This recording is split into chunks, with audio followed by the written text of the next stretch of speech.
Hey, what's up guys, Nick here. Today's video is talking about Halo Infinite. Surprise, surprise, what else will I be talking about? If you guys don't want to hear about Halo Infinite, then please strap in. It's going to be a very, very long, at least 2 years until the game is released. But already, before the game has even got any news about it, we don't know what the gameplay is like, we don't know what the story is about, nothing. There is a bit of controversy surrounding Halo Infinite. And this controversy is about microtransactions and their involvement within Halo Infinite. So I thought I'd make this video kind of discussing microtransactions within Halo, within Infinite, my thoughts and opinions on it, and whether I think it's going to ruin the game or if we should not be worried whatsoever. So to keep you all in the loop, to let you know where this controversy kind of started, in quotation marks, as I wouldn't even call this a serious matter. If I'm being honest, I kind of knew microtransactions would be in Halo Infinite. If you look at it from a business standpoint, it kind of makes sense for them to be there. Whether you like them or not, they make businesses a ton of money. So to not involve microtransactions in some way in Halo Infinite would be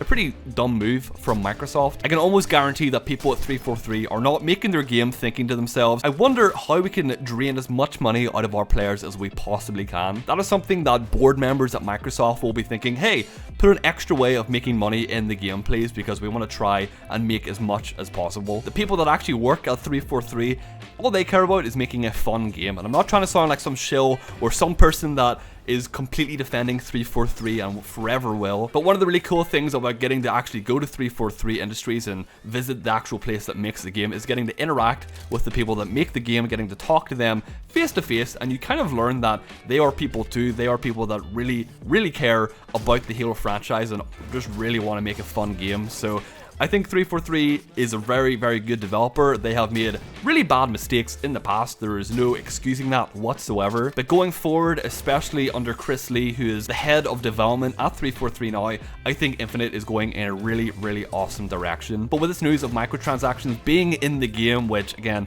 is no surprise, people kind of lost their shit a little bit. People kind of lost their mind a little bit and are thinking to themselves, Halo Infinite is already doomed. Halo Infinite is just going to be another cash grab. They're going to put rec packs in the game like they did with Halo 5 and just leave it there. Let's talk about rec packs just a little bit. I don't think it's a good system whatsoever. I didn't like how they were implemented whatsoever. I've talked about this a million times, but I hate the idea of paying money and getting a random item back. I think a loot box is a really bad idea for any FPS game. They aren't necessarily pay to win, but they are pay for an advantage anyway, as day one I could have opened up my first rec pack. I could have got a Seeker, a bullet shot, one sniper rifle, and a basic shotgun. Whereas Billy Bob 6469 could have opened up his rec pack. He could have got Hell Jumper, a Nornfang, Prophet's Bane, and whatever overpowered weapon. And day one, he would have had a major advantage over me. So of course, that is not fair at all. That is not a good system whatsoever. But the rec pack system probably made Microsoft an absolute ton of money. So they've probably told 343, hey,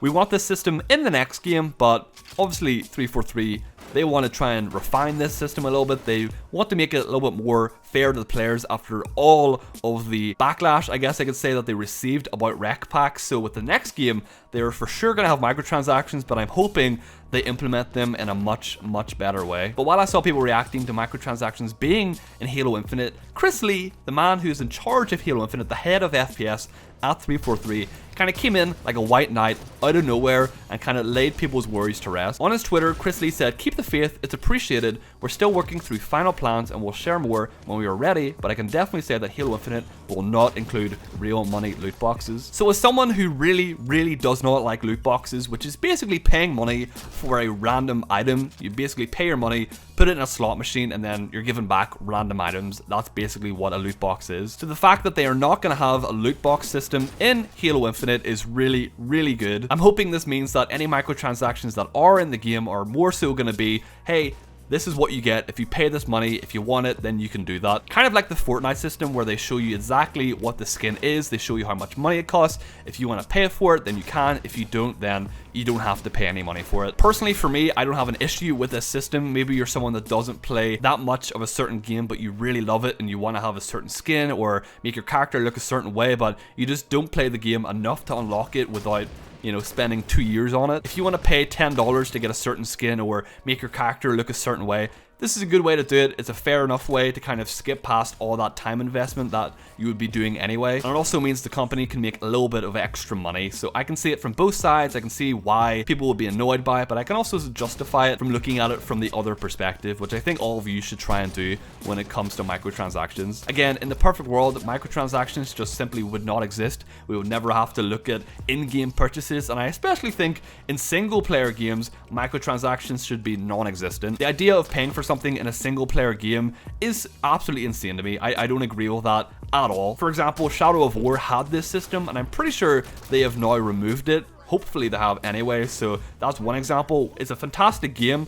Had a really dumb system, and I'm pretty sure the new Devil May Cry 5 game has microtransactions as well, which is a mostly single player game. I'm not even sure it has a multiplayer, but if it does, it's probably nothing that extreme. So again, those are two examples of games that simply should not have any microtransactions whatsoever. But if it's a game that you have to invest a lot of time into and you can pay a little bit of money to kind of skip all that time investment that you would need, then I understand. I can justify that one in my head. So do I think microtransactions are going to ruin Halo Infinite? Not at all. I have very high faith in Chris Lee. I think the direction he wants to take Halo Infinite in is going to be a very good one.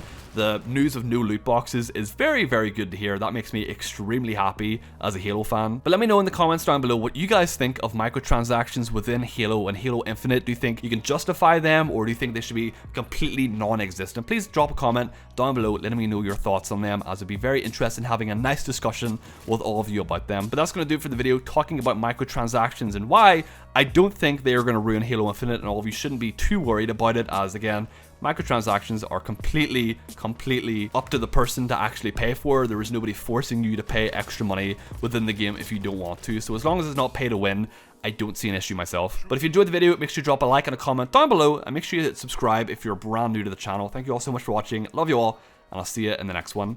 Bye!